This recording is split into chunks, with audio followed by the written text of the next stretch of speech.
चलिए, good evening सभी को, गुड इवनिंग सभी को, गुड इवनिंग, राम राम सभी को, जय हिंद सभी को, जय हिंद।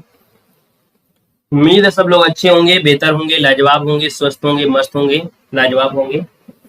चलिए, आवाज वगैरह मिल पा रही है आप सभी को? भाई आवाज आ रही है तो एक बार सभी लोग कमेंट कर दीजिए, फिर हम लोग क्लास की स्टार्ट करते हैं। चलिए, राम राम सभी को, गुड इवनिंग सभी को, गुड इवनिंग, राधे राधे सभी को, राधे राधे, राधे राधे भैया, राधे राधे। चलिए, तो चलिए भाई, पहला क्वेश्चन आपके सामने दिया गया है और कह रहा है कि हिंदी की उत्पत्ति किस अपभ्रंश से मानी जाती है। ऐसा क्वेश्चन आपको डेली की क्लास में मिल रहा होगा। यहाँ पर दोस्तों देख सकते हैं कि जो आपका हिंदी की उत्पत्ति है वो किस अपभ्रंश से मानी जाती है। आंसर में से क्या हो जाएगा? चलिए, तो देखिए आपका जो आंसर आ गया 1 नंबर में, वो ऑप्शन बनेगा यहाँ पर सौरसेनी, जो कि ऑप्शन बनेगा ए नंबर राइट हो जाएगा। सौरसेनी अपभ्रंश है, राइट हो जाएगा। यहाँ पर आगे बढ़ते हैं। क्वेश्चन आपसे अगला पूछा गया है, कह रहा है आपसे कि हिंदी भाषा की उत्पत्ति जो हुई है वो आपकी किससे हुई है। चलिए, बताना है कि हिंदी भाषा की जो उत्पत्ति हुई है वो आपकी किससे हुई है। यहाँ पर आंसर क्या होगा? क्वेश्चन नंबर दूसरे का जवाब देना है। चलिए, यहाँ पर आंसर क्या होगा? तो आप कहेंगे यहाँ पर Shauraseni, option C number A right हो जाएगा। और आगे बढ़ते हैं। क्वेश्चन आपसे अगला पूछा गया है, कह रहा है निम्नलिखित में से किस बोली में उत्तम पुरुष बहुवचन हम का प्रयोग उत्तम पुरुष एक वचन में मैं के अर्थ में किया जाता है। मतलब दोस्तों देखा जाए, उत्तम पुरुष एक वचन में जो आपका मैं है ना, इसका उत्तम पुरुष बहुवचन में हम का प्रयोग करते हैं। और ये जो प्रयोग किया जाता है वो किसमें किया जाता है, यहाँ पर जवाब देना है। आपका जो आंसर होगा वो आपके अवधी बोली में। क्या यहाँ पर ये अवधी बोली में किया जाता है? ऑप्शन बी नंबर राइट हो जाएगा, अवधी बोली। आगे बढ़िए। क्वेश्चन आपसे अगला पूछा गया है, कह रहा है इनमें से कौन सी राजस्थान की बोली नहीं है। दोस्तों राजस्थान की बोलियों में हमने आपको बताया था 4 बोलियां होती हैं, है ना। यहाँ पर 4 बोलियों में देखा जाए तो भैया मारवाड़ी है, बुंदेली है, मेवाती है और मालवी है। अब आप बताइए 4 नंबर में, तो भैया क्या बुंदेली होती है क्या? आप कहेंगे सर बुंदेली तो नहीं होती है ना। यहाँ पर याद रखिए बुंदेली नहीं होती है, ऑप्शन बी नंबर इसका राइट हो जाएगा। बुंदेली जो आपकी है ये एमपी में आपकी बोली जाती है, इस कारण से ऑप्शन बी नंबर यहाँ पर हो जाएगा। गुड इवनिंग सभी को, गुड इवनिंग। अगला क्वेश्चन देखो दिया गया है, कह रहा है एक से अधिक वर्णों के मेल को क्या कहते हैं। एक से अधिक वर्णों के मेल को कहते क्या है? जब एक से अधिक वर्णों का मेल हो जाए तो यहाँ पर क्या कहते हैं? ये होते हैं आपके अक्षर। क्या होते हैं? अक्षर, जो कि ऑप्शन बनेगा आपका ए नंबर है। यहाँ पर आगे बढ़ते हैं। क्वेश्चन आपसे अगला पूछा गया है, कह रहा है हिंदी वर्णमाला में व्यंजनों की संख्या कितनी होती है। चलिए, यहाँ पर जवाब देना है कि हिंदी वर्णमाला में व्यंजनों की जो संख्या है वो आपकी कितनी है। तो आप कहेंगे व्यंजनों की संख्या आपकी 33 होती है, जो कि ऑप्शन है यहाँ पर सी नंबर राइट हो जाएगा। नेक्स्ट क्वेश्चन को लाते हैं। क्वेश्चन दिया गया है निम्नलिखित में से कौन सी जातिवाचक संज्ञा है। जातिवाचक संज्ञा जो आपकी है इनमें से कौन सी है? यहाँ पर देखिए मजदूर है, यश है, शत्रुता है और सेना दिया गया है। अब आप बताइए यहाँ पर आंसर को कौन सा सही हो सकता है। चलिए, 7 नंबर का जवाब देना है। आपका आंसर में से क्या हो जाएगा? 7 नंबर में। अब दोस्तों यहाँ पर देखो मजदूर जो आपका है, मजदूर है ना, ये क्या है? जातिवाचक में आएगा, जातिवाचक संज्ञा यहाँ पर हो जाएगा। और सेना में आपका समूह होता है, क्योंकि सेना में तो सबसे समूह में होते हैं। यहाँ पर अगर सी लगा देंगे तो भैया सी तो शत्रुता या भाववाचक को होता है देगा, इसको ऑप्शन लगाना है, ये नंबर मजदूर हो जाएगा। यहाँ पर आगे बढ़ते हैं। क्वेश्चन आपसे दिया गया है, कह रहा है जातिवाचक संज्ञा नहीं है। जातिवाचक संज्ञा नहीं है, तो आप बताइए जातिवाचक संज्ञा इनमें से कौन सी नहीं है। आप देख लीजिए, यहाँ पर आपका दिया है सैसव, है ना, ये तो भाव का आएगा, लोहा है, लकड़ी है, पुस्तक है। तो आपका जो आंसर बनेगा इनमें से क्या हो सकता है? जल्दी से बताइए आपका आंसर क्या होगा। अब दोस्तों यहाँ पर देखिए जो सैसवा है भाववाचक संज्ञा है, लोहा जो आपकी है वो कैसी है? द्रववाचक संज्ञा है ना, द्रववाचक संज्ञा है। जो लकड़ी है ये भी क्या है? द्रववाचक संज्ञा है। दोस्तों पुस्तक जो आपकी है ये क्या है? पुस्तक, ये आपकी जातिवाचक संज्ञा है, ये भी क्या है? जातिवाचक संज्ञा है। और आपसे पूछा है जातिवाचक संज्ञा नहीं है, तो इसका मतलब है कि इसमें कोई ऑप्शन नहीं मिल पा रहा है ना, इसमें कोई ऑप्शन नहीं मिल पा रहा है, क्योंकि सभी क्या है? यहाँ पर सभी क्या है? संज्ञाएं हैं, लेकिन ये भाववाचक है ना। ये जो आपका मटेरियल है ये भी मटेरियल है। यहाँ पर दोस्तों जो आपका दिया है जातिवाचक संज्ञा नहीं पूछा गया है ना, नहीं। अगर हम नहीं को काट देते 1 मिनट तो हम लोग यहाँ पर पुस्तक कर देते, ठीक है ना। लेकिन अगर यहाँ पर लिखा है तो इसका ऑप्शन नहीं होगा। अगर इसको नहीं काट देंगे तो आंसर आपका हो जाएगा, तो नहीं काट के आंसर ले लीजिए, कोई दिक्कत नहीं है। आगे बढ़िए। क्वेश्चन दिया गया है, तो देखिए यहाँ पर दिया है जातिवाचक संज्ञा नहीं है, आपका क्वेश्चन हो चुका था। और अगला क्वेश्चन यहाँ पर दिया गया है कि नेता का स्त्रीलिंग रूप क्या होता है। नेता का स्त्रीलिंग रूप इनमें से क्या होता है? तो नेता का स्त्रीलिंग क्या हो जाएगा? 9 को ऑप्शन देना है।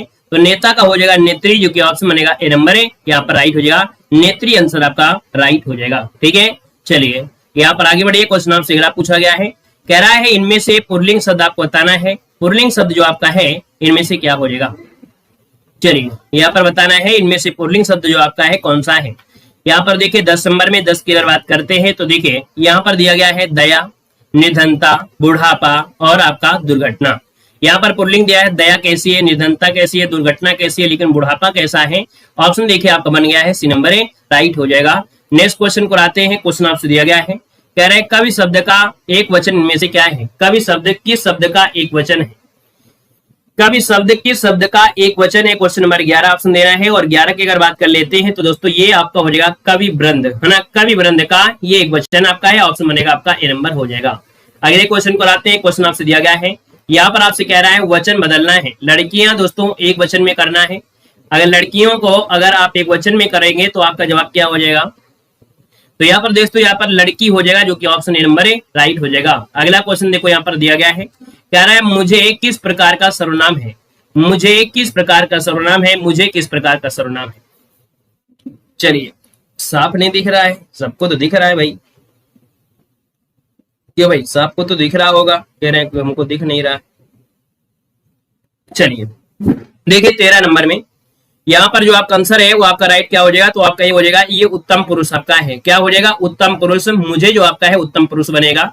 अगला क्वेश्चन देखो यहाँ पर दिया गया है, कह रहे श्रोता के लिए किस सर्वनाम का प्रयोग किया जाता है। श्रोता के लिए किस सर्वनाम का प्रयोग किया जाता है, श्रोता।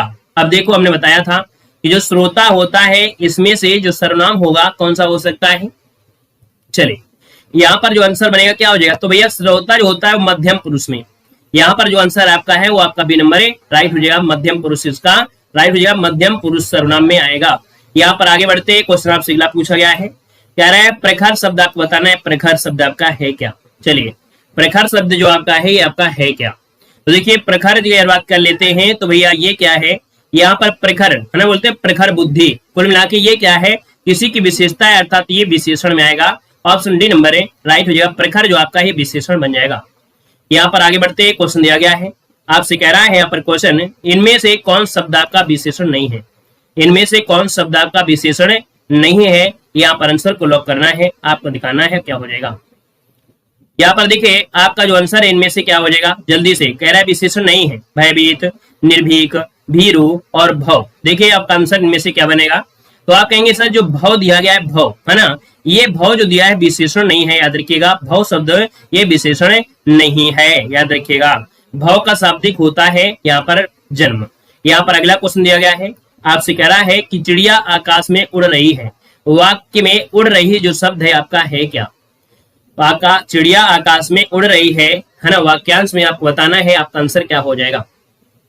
चलिए चिड़िया आकाश में उड़ रही है, उड़ रही जो आपकी है क्या है, तो दोस्तों देखो उड़ना क्या है, आप कहेंगे सर कर्मक तो हो नहीं सकता है, या कर्मक क्रिया होगी, जो कि ऑप्शन डी नंबर है, राइट हो जाएगा, ठीक है ना। यहाँ पर आगे बढ़ते हैं, क्वेश्चन आपसे अगला पूछा गया है, आपसे कह रहा है अधोलिखित में से किस वाक्य में अकर्मक क्रिया है। अधोलिखित में से किस वाक्य में अकर्मक क्रिया है। अकर्मक क्रिया यहाँ पर देखो खाना है, गाड़ी चलाना है, हंसना है ना, और जहां भी हंसना, रोना, बैठना, दौड़ना आ जाए तो समझ लीजिए आपका आंसर यही हो जाएगा। तो यहाँ पर जो आंसर आपका सी दिया है, श्याम हंसता है, क्या हंसता है, तो भैया आप कहेंगे पता नहीं क्या हंसता है ना, तो यहाँ पर हंसना हो जाएगा आपकी अकर्मक क्रिया। अगला आपसे यहाँ पर दिया गया है, कह रहा है कि सेवा सत्कार से आदर बढ़ता है। सेवा सत्कार से आदर बढ़ता है, वाक्य में कारक पूछा गया है, कौन सा कारक हो जाएगा।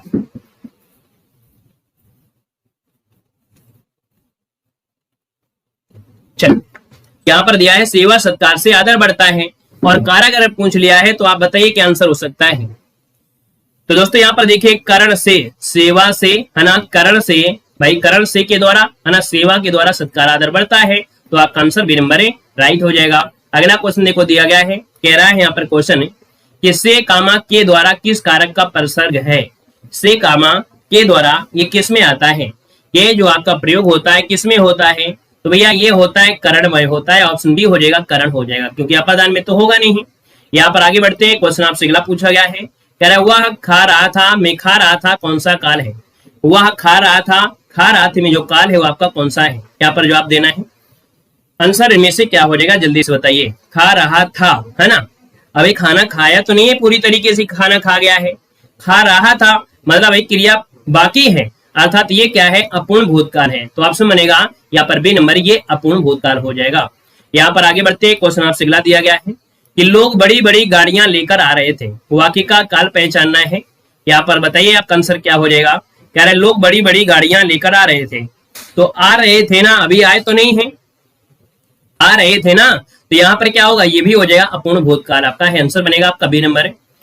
यहाँ पर आगे बढ़ते क्वेश्चन दिया गया है, कह रहा है मरम वचन जब सीता बोली, है ना, पंक्ति का प्रयोग हुआ है। अब आप बताइए कि इस पंक्ति में क्या प्रयोग हुआ है कि मरम वचन जब सीता बोली, है ना। तो यहाँ पर आप कहेंगे कि मरम वचन, है ना, मरम वचन अर्थात ये जो आपकी बात हो रही है इन पर हो रही है, कठोर वचन हो रहा है, तो ये क्या हो गए, कर्म हो गए, क्योंकि बातें आपकी जो आ रही है स्त्रा शब्द इन्हीं पर हो रहा है, तो ये कर्मवाच्य आपका हो जाएगा। यहाँ पर ये भी तो हो सकता था मीठा वचन, है ना, मरम वचन, कड़ुआ वचन, तो यहाँ पर जवाब आपका मरम वचन पर लगाएंगे तो ये कर्मवाच्य हो जाएगा। अगर सीता पर फोकस होता हम कृतवाच्य लगा देते, ठीक है। यहाँ पर आगे बढ़िए, क्वेश्चन आपसे अगला पूछा गया है, कह रहा है मैं खाता हूँ, वाक्य जो दिया है कर्मवाच्य में क्या हो जाएगा, मैं खाना खाता हूँ, कर्मवाच्य में बताइए क्या हो जाएगा, कर्म में आपको कन्वर्ट कर देना है। अब कर्म में कन्वर्ट करना है तो देखो, कह रहा है मुझसे खाया जाता था, ये क्या हो सकता है, नहीं हो सकता है, था लगा है। मेरे से खाया जाता है, ये मेरे से और तेरे से तो होगा नहीं, ये तो गलत शब्द लिखा है। मुझसे खाया नहीं जाता है, और भाई खाना खाना ही है, नहीं शब्द नहीं लगाना है, तो ऑप्शन डी हो जाए मुझसे खाया जाता है। देखिए ऑप्शन डी इसका राइट हो जाएगा, मुझसे खाया जाता है, ये कर्मवाच्य में आपका जवाब बिल्कुल राइट हो जाएगा। यहाँ पर आगे बढ़ते क्वेश्चन आपसे दिया गया है कि वह लाचार है क्योंकि वह अंधा है, वाक्य में कौन सा अव्यय है, वह लाचार है क्योंकि वह अंधा है। तो भैया आप कहेंगे कि वह लाचार है क्योंकि अंधा है ना, तो यहाँ पर देखा जाए परिमाण तो है नहीं है, संबंध नहीं है, यहाँ पर ऑप्शन डी हो जाएगा, ये कारणवाच्य है। कैसा है, ये कारणवाच्य है, क्यों, क्योंकि वो अंधा है, इसीलिए तो नहीं खा पा रहा है, इसलिए तो नहीं मतलब वो लाचार है, तो यहाँ पर आंसर आपका डी नंबर राइट हो जाएगा। यहाँ पर आगे बढ़ते क्वेश्चन दिया गया है कि अर्थ के आधार पर संबंधवाचक अव्यय को कितने भागों में विभक्त किया गया है। चलिए भाई, यहाँ दिया गया है कि अर्थ के आधार पर संबंधवाचक अव्यय को कितने भागों में विभक्त किया जाता है, यहाँ पर आंसर देना है, आंसर क्या हो जाएगा। चलिए, तो यहाँ पर आंसर आपका हो जाएगा 13 प्रकार से। कितने, 13 प्रकार से होते हैं, कालवाचक, स्थानवाचक, दिशावाचक, साधनवाचक, हेतुवाचक, है ना, विषयवाचक, व्यतिरेकवाचक, ढेरों होते हैं। तो यहाँ पर आपका आंसर ये हो जाएगा। अगला क्वेश्चन दिया गया है, आपसे कह रहा है कि निम्नलिखित में से क्या दिया है, निम्नलिखित में से तत्सम शब्द आपको पहचानना है। यहाँ पर जो तत्सम शब्द आपका है इनमें से राइट क्या हो जाएगा, तत्सम शब्द। और देखो यहाँ पर आपका जत्था है, तपसी है, थोड़ा है, अग्नि है, और अग्नि जो दिया है यही सर आपका राइट हो जाएगा, मतलब ऑप्शन डी बन जाएगा।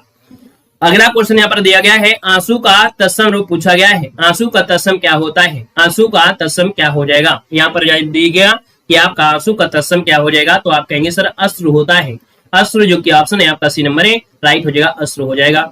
यहाँ पर आगे बढ़ते हैं, क्वेश्चन आपसे दिया गया है, निम्नलिखित में से अर्थ का अर्थ नहीं है, क्या, निम्नलिखित शब्दों में से अर्थ का अर्थ नहीं है। अब देखेंगे यहाँ पर अर्थ का अर्थ नहीं है, तो अर्थ मतलब धर्म भी होता है, मतलब भी होता है, कारण होता है, लेकिन विश्वास नहीं होता है। यहाँ पर आंसर आपका डी नंबर राइट हो जाएगा कि अर्थ का जो अर्थ होगा धन होगा, मतलब होगा, कारण होगा, लेकिन विश्वास नहीं होता है। यहाँ पर अगला क्वेश्चन दिया गया है, आपसे कह रहा है अमृत का पर्यायवाची शब्द नहीं है, अमृत का पर्यायवाची शब्द आपका नहीं है, यहाँ पर आंसर क्या हो जाएगा। तो देखें अमृत का पर्यायवाची नहीं पूछा गया है, कहेंगे सर सुधा होता है, पीयूष भी होता है, यहाँ पर दोस्तों अमी दिया है और आपका सोम दिया गया है, तो आप बताइए क्या आंसर हो जाएगा। चलिए, सुधा भी है, पीयूष भी है, अमी भी है, सोम भी है, कहीं ना कहीं ये सभी लग रहे हैं। इनमें से जो चारों ऑप्शन है, ये चारों ऑप्शन भी आपकी इसी में आएंगे। तो यहाँ पर देखा जाए प्रश्न में थोड़ी सी त्रुटि है, क्योंकि सभी यहाँ पर नहीं लगा है ना, तो हम सुधा है, पीयूष है, अमी है, सोम है, ये सब आते हैं, ठीक है। यहाँ पर आगे बढ़ते क्वेश्चन आपसे अगला पूछा गया है, कह रहे अत्यधिक का विलोम शब्द इनमें से क्या हो जाएगा। अत्यधिक का विलोम पूछा गया है, अत्यधिक, तो आप कहेंगे अत्यधिक में क्या हो जाएगा, अल्प हो जाएगा, अल्प हो जाएगा, जो कि ऑप्शन आपका ए नंबर है, राइट हो जाएगा। अगला क्वेश्चन यहाँ पर आपसे दिया गया है, क्या कह रहा है, यहाँ पर देखो अर्वाचीन का विलोम क्या होता है, अर्वाचीन का विलोम क्या हो जाएगा, अर्वाचीन का विलोम क्या हो जाएगा। तो अर्वाचीन मतलब जो नया होता है ना, तो इसका जो आपका बनेगा यहाँ पर याद रखिए प्राचीन, तो अर्वाचीन का प्राचीन ऑप्शन बन जाएगा, यहाँ पर आपका ए नंबर हो जाएगा। यहाँ पर अगले क्वेश्चन को आते हैं, क्वेश्चन आपसे अगला पूछा गया है कि दिए गए विकल्पों में से किल्विस का समानार्थी बताना है। अच्छा भैया, किल्विस को जानते हैं कि नहीं जानते हैं, किल्विस को जानते हैं, नहीं जानते हैं? कितने लोग हैं जो जानते हैं किल्विस, तमराज किल्विस, अंधेरा कायम हो के रहेगा, है ना? क्यों भाई, शक्तिमान देखा है कि नहीं देखा है? सबने देखा होगा शक्तिमान, और जिन लोगों ने शक्तिमान देखा होगा तमराज किल्विस को जरूर जानते होंगे, है ना? तो यहाँ पर दोस्तों याद रखिएगा, किल्विस का अर्थ होता है क्या? किल्विस का अर्थ क्या होता है? चलिए, तो किल्विस का अर्थ होता है, यहाँ पर याद रखिएगा पाप, है ना? यहाँ पर आंसर है बी हो जाएगा। किल्विस का अर्थ होता है पाप होता है, याद रखिएगा, ठीक है? यहाँ पर आगे बढ़िए, क्वेश्चन आपसे अगला पूछा गया है, कह रहा है दिए गए विकल्पों में से किशोर का समानार्थी क्या है? भाई हमेशा पाप ही तो करता था कि नहीं है? तो यहाँ बस पाप हो जाएगा। यहाँ पर देखो दिया गया है किशोर का समानार्थी, और किशोर का समानार्थी क्या होता है? तरुण होता है। तरुण जो ऑप्शन आपका नंबर है राइट हो जाएगा। यहाँ पर आगे बढ़ते हैं, क्वेश्चन आपसे दिया गया है, आपसे कह रहा है यहाँ पर कि राज्य द्वारा निकाला गया आधिकारिक आदेश क्या होता है? राज्य द्वारा निकाला गया आधिकारिक आदेश क्या कहलाता है? तो आप कहेंगे सर राज्य के द्वारा निकाला गया अध्यादेश होता है, ऑप्शन बी नंबर है राइट हो जाएगा, अध्यादेश हो जाएगा। अगला क्वेश्चन यहाँ पर आपसे दिया गया है, कह रहा है कि जिस पर मुकदमा चलाया गया हो, जिस पर मुकदमा चलाया गया हो उसको क्या कहते हैं? दोस्तों याद रखिए, जिस पर मुकदमा चलाया गया है उसे कहा जाता है क्या? अध्यादेश कहते हैं, ठीक है? अध्यादेश कहाँ पर है? नहीं है। अच्छा, जिस पर मुकदमा चलाया गया हो, है ना? जिस पर मुकदमा चलाया गया हो ये होता है अभियुक्त। क्या होता है? अभियुक्त होता है, ऑप्शन सी बनेगा, ठीक है? ऑप्शन आपको सी नंबर लगाना है। और आगे बढ़ते हैं, क्वेश्चन आपसे अगला पूछा गया है, कह रहा है अवांछित संवाद अर्थ आपको बताना है। कह रहा है आपसे यहाँ पर देखो, अवांछित संवाद का अर्थ यहाँ पर बताना है, इसका मुहावरक अर्थ क्या हो जाएगा? तो अवांछित संवाद मतलब यहाँ पर ये कह सकते हैं कि भैया सिर खाना। क्या? सिर खाना, जैसे ऑप्शन बी हो जाएगा। अगर हम यहाँ पर क्लास में थोड़ा सा मोटिवेट करने लगे तो कहते हैं सर जी आगे बढ़ो आगे बढ़ो, सर ना खाइए। यहाँ पर आंसर आपका बी हो जाएगा, सिर खाना। यहाँ पर आगे बढ़ते हैं, क्वेश्चन आपसे अगला पूछा गया है कि अंधेर नगरी का अर्थ क्या होता है? अंधेर नगरी मतलब होता है जो अन्याय की जगह होता है ना? अन्याय की जगह को बोलते हैं अन्याय नगरी। यहाँ पर आंसर जो आपका है बी नंबर है राइट हो जाएगा। नेक्स्ट क्वेश्चन आपसे यहाँ पर दिया गया है, कह रहा है आपसे यहाँ पर क्या कि आत्मश्लाघा शब्द का अर्थ क्या होता है? आत्मश्लाघा शब्द का अर्थ इनमें से क्या होता है? यहाँ पर 39 नंबर में, और 39 को ऑप्शन अगर बात करते हैं तो आंसर क्या हो जाएगा? यहाँ पर आत्मश्लाघा मतलब होता है अपनी प्रशंसा करना। क्या? अपनी प्रशंसा करना, ऑप्शन बी नंबर है यहाँ पर राइट हो जाएगा, ऑप्शन बी बनेगा। और आगे बढ़ते हैं, क्वेश्चन आपसे अगला पूछा गया है, कह रहा है आसक्ति का अर्थ इनमें से क्या होता है? आसक्ति का अर्थ क्या होता है? यहाँ पर जवाब देना है, आसक्ति का अर्थ क्या होता है? मतलब आसक्ति कहा जाता है अनुराग। अनुराग जो कि ऑप्शन ए नंबर है राइट हो जाएगा, अनुराग हो जाएगा, याद रखिएगा, ठीक है? यहाँ पर आगे बढ़ते हैं, क्वेश्चन आपसे अगला पूछा गया है कि किस शब्द में उत उपसर्ग प्रयुक्त नहीं किया जाता है? किस शब्द में उत उपसर्ग प्रयुक्त नहीं किया जाता है? यहाँ पर देखिए कौन सा आपका शब्द हो सकता है? तो आप कहेंगे इसे उत्कर्ष हो जाएगा, उत्तम हो जाएगा, उद्गम हो जाएगा। लेकिन अत्यधिक में भैया अति होता है। क्या होता है? अत्यधिक में तो अति होता है, और जो अति होता है तो आपका आंसर सी नंबर इसका राइट हो जाएगा, ठीक है? आगे बढ़िए, लीजिए अगला क्वेश्चन आपसे दिया गया है, कह रहा है निम्न में से कौन सा निसंकोच शब्द में प्रयुक्त संस्कृत उपसर्ग है? निसंकोच में बताना है आपका आंसर में से क्या हो जाएगा? निसंकोच में जो संस्कृत उपसर्ग बनेगा यहाँ पर राइट क्या हो जाएगा? तो दोस्तों यहाँ पर आपको निस बताना है, ये वाला, ठीक है? ये वाला बताना है, ऑप्शन बनेगा ए नंबर है राइट हो जाएगा। निसंकोच में आपका ये वाला बनता है, याद रखिए, क्योंकि यहाँ पर उपसर्ग पूछ रहा है। अगला क्वेश्चन यहाँ पर दिया गया है, कह रहा है धातु के अंत में जोड़े जाने वाले प्रत्यय क्या कहलाते हैं? चलिए, धातु के अंत में जोड़े जाने वाले जो प्रत्यय होते हैं उन्हें क्या कहते हैं? जब धातु के अंत में जोड़े जाते हैं उन्हें बोलते हैं क्या? यहाँ पर क्या हो जाएगा? चलिए, धातु के अंत में जोड़े जाने वाले जो होते हैं उन्हें क्या कहते हैं? तो आपका आंसर क्या हो जाएगा? कृत्य प्रत्यय होते हैं, याद देखिए, कृत्य प्रत्यय होते, ऑप्शन बी इसका राइट हो जाएगा। अगला क्वेश्चन देखो यहाँ पर दिया गया है, कह रहा है इनमें से जो आपका कृत्य है वो आपका कौन सा है? कृत्य मतलब समझ रहे हैं कि नहीं?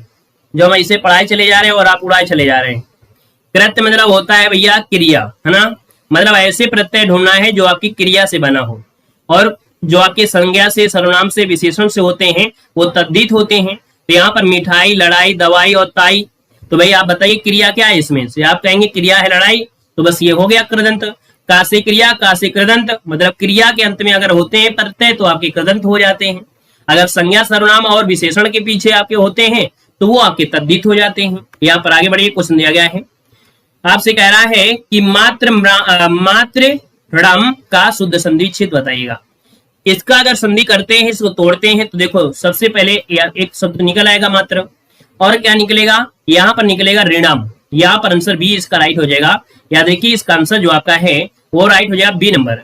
और यहाँ पर अगर आपसे पूछे कि संधि कौन सी है तो इसमें दीर्घ संधि है, याद रखिएगा, ठीक है, इसमें दीर्घ संधि है।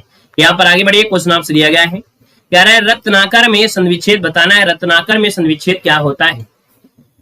रत्नाकर रत्न धन आकर, क्या बनेगा? रत्न धन आकर बनेगा, जो कि ऑप्शन लग रहा है पहला आंसर हो जाएगा रत्न धन आकर। आकर देखो यही लिखा है सही है, और जब यही सही लिखा है तो आंसर आपका ये नंबर है राइट हो जाएगा। याद रखिए दीर्घ संधि इसमें भी आपका है। अगला क्वेश्चन यहाँ पर आपसे दिया गया है कि जिस समास का पूर्व पद अर्थात पहला पद प्रधान हो तो उसे कौन सा समास कहते हैं? जिस समास का पहला पद क्या होता है ना, क्या होता है? प्रधान होता है, उस समास को क्या कहते हैं यहाँ पर बताइएगा। चलिए देखिए आपका आंसर सी हो जाएगा। ये होता है क्या? अव्ययी भाव समास होता है। ऑप्शन सी हो जाएगा अव्ययी भाव समास। आगे बढ़िए, क्वेश्चन आपसे दिया गया है, कह रहा है रातों रात शब्द में समास क्या है? रातों रात, दिनों दिन, भड़ाभड़, धड़ाधड़। तो भैया ये जो आपके शब्द होते हैं दुरुक्ति वाले होते हैं, है ना। दुरुक्ति वाले मतलब दोहराए वाले जो होते हैं, बार बार, धीरे धीरे, ये शब्द भी किस में आते हैं? तो आप याद रखिएगा आपके अव्ययी भाव समास में ही आते हैं। किस में आते हैं? अव्ययी भाव समास के दो ही रूल होते हैं।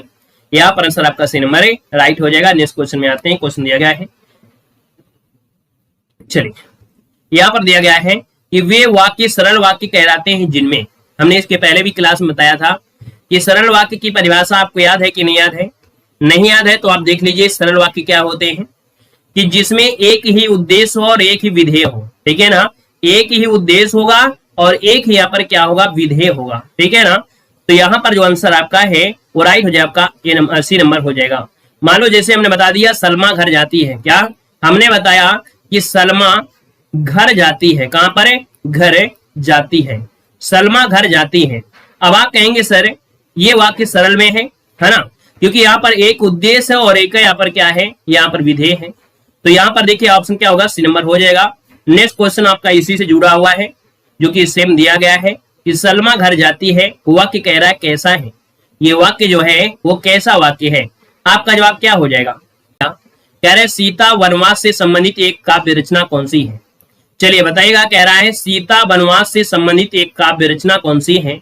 यहाँ पर 6 को ऑप्शन देना है। आपका जो आंसर है यहाँ पर राइट क्या हो जाएगा?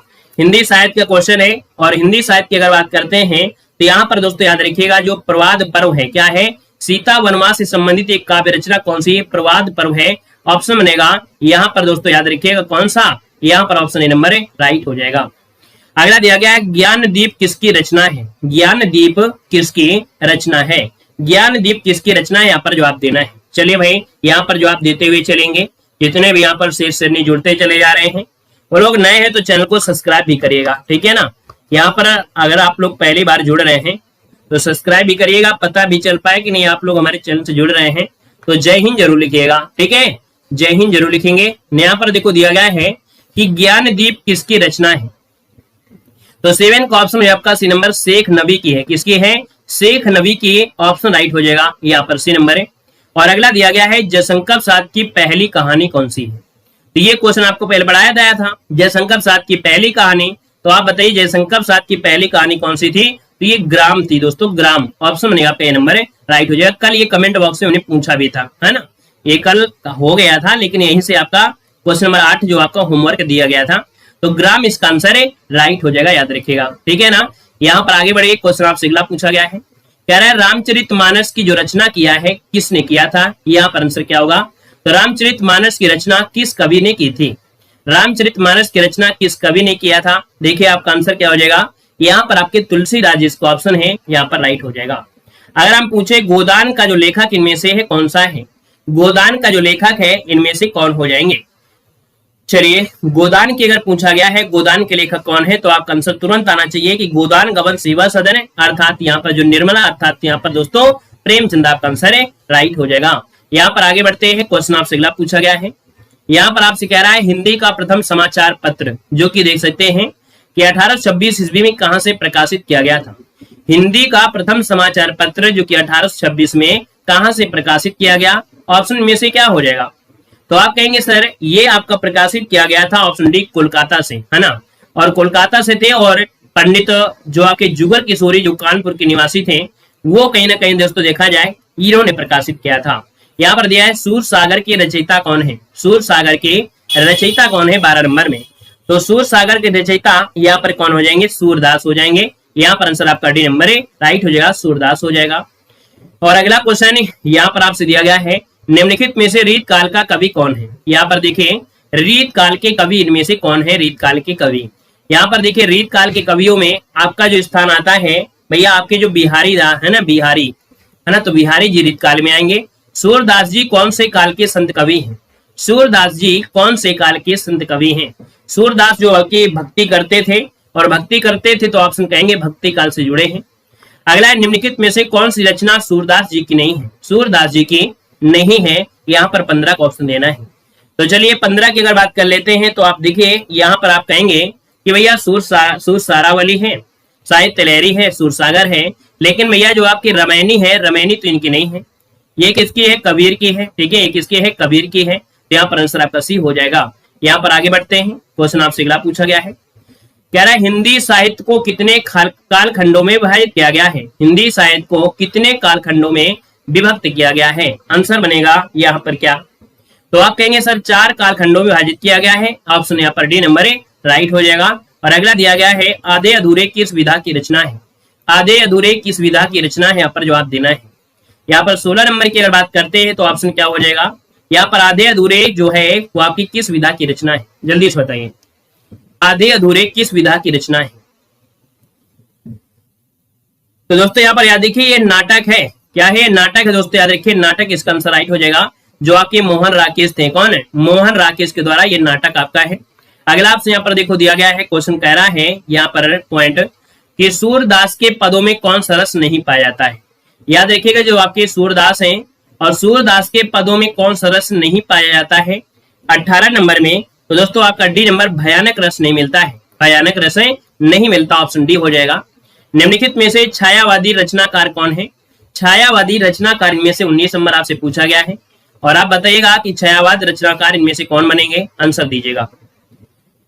चलिए 19 नंबर का ऑप्शन डी नंबर, ये देखिए आपके सुमित्रा नंदन पंत हैं, जो कि आपके 4 स्तंभों में इनकी भी गिनती आपकी होती है। ऑप्शन बनेगा आपका डी नंबर। नेक्स्ट क्वेश्चन आपसे दिया गया है और कह रहा है कि जयद्रथ वध जो रचना है वो आपकी किसकी है? बता रहा है कि जयद्रथ वध जो रचना है वो किसकी है? उसने कहा था कहानी के लेखक कौन है? और उर्वशी किसका काव्य संग्रह है? Question number 20, question number 21, question number 22, ये तीनों के जवाब आप सभी को होमवर्क के रूप में आपको देना है। ठीक है, यहाँ पर जितने भी साथी जुड़े होंगे सभी लोग इस वीडियो का मतलब इन जो क्वेश्चन दिए गए हैं इनके जवाब आप लोगों को कमेंट बॉक्स में कमेंट करना है। जब हम कल यहाँ पर पढ़ाएंगे तो आपके मॉडल पेपर अर्थात जो हिंदी की क्लास होती है टॉप 50 क्वेश्चन आपके कराने के बाद हिंदी साहित्य के 10 से 15 क्वेश्चन हम आपको डेली सॉल्व कराते हैं। ठीक है, तो कल सॉल्व करेंगे।